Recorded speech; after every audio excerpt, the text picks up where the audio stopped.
News super one, सत्याचा बुलंद आवाज। अशाच ताज्या महत्त्वपूर्ण घडामोडी बघण्यासाठी सबस्क्राइब करा न्यूज सुपर वन। शिर्डी येथे येणाऱ्या श्री साई भक्तांसाठी दर गुरुवारी श्री साई प्रसादालयात विशेष साई आमटी प्रसाद रूपाने दिली जाणार आहे। कमी तेल, कमी तिखट आणि भरपूर जीवनसत्वे, फायबर, कॅल्शियम तसेच खनिजांनी समृद्ध असल्याने ही आमटी आरोग्यासाठी अत्यंत उपयुक्त ठरणार आहे। या आमटीची खासियत म्हणजे तिच्या डाळींचे अनोखे मिश्रण। मूग डाळ, मठ डाळ आणि हरभरा डाळ यांचा समतोल वापर केल्यामुळे प्रथिनांचे प्रमाण भरपूर आहे। त्यात खोबरे आणि शेंगदाण्याचा हलका स्पर्श आमटीला खास चव देतो। चव आणि सुवास वाढविण्यासाठी कांदा, आले लसूण पेस्ट, हळद, हिंग, हिरवी मिरची, मिरची पावडर, धने पावडर, गरम मसाला आणि आवश्यकतेनुसार मीठ याचा वापर केला जातो। मोहरी, जिरे आणि कढीपत्त्याची फोडणी देऊन तयार केलेली ही आमटी कोथिंबीरीने सजविली जाते। साई मंदिरातील प्रसाद भोजनाचा भाग म्हणून ही पौष्टिक आमटी चपाती किंवा गरम भातासोबत भक्तांना दिली जाईल।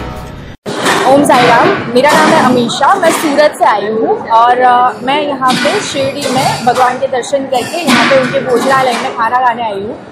और यहाँ का जो आयोजन है बहुत अच्छा है और ख़ास करके साई आमटी इनका जो फूड है, मतलब घर का आप टेस्ट करोगे तो ऐसा लगेगा कि आप घर पे खा रहे हो, इतना मस्त है। और यहाँ की आयोजन भी बहुत बहुत बहुत अच्छी। मेन्यू में आपको कटहल की सब्ज़ी मिल जाएगी, दाल राइस मिल जाएंगे, शीरा, मीठे में कुछ मिल जाएगा, सब चीज़ें बहुत अच्छी है, टेस्टफुल है 100%।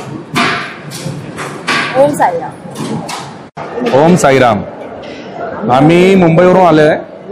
आम्ही नेहमी बाबांचा प्रसाद घेण्यासाठी येतो, पण आज ही नवीन आमटीचा प्रसाद सुंदर होता एकदम आणि दरवेळेस चांगलाच असतं प्रसाद, पण आज ही नवीन आयटम चालू केलं आमटी, ते एकदम सुंदर आणि व्यवस्थित आहे। तरी पण एकदा त्यांचं ट्रस्टचा मी मनपूर्वक आभार मानतो। ओम साईराम। भक्तांच्या आवडीनुसार तयार करण्यात आलेली ही आरोग्यदायी साई आमटी सात्विक अन्नातून सेवा या परंपरेचा संदेश देत प्रसादातील चवीला नवी ओळख देईल।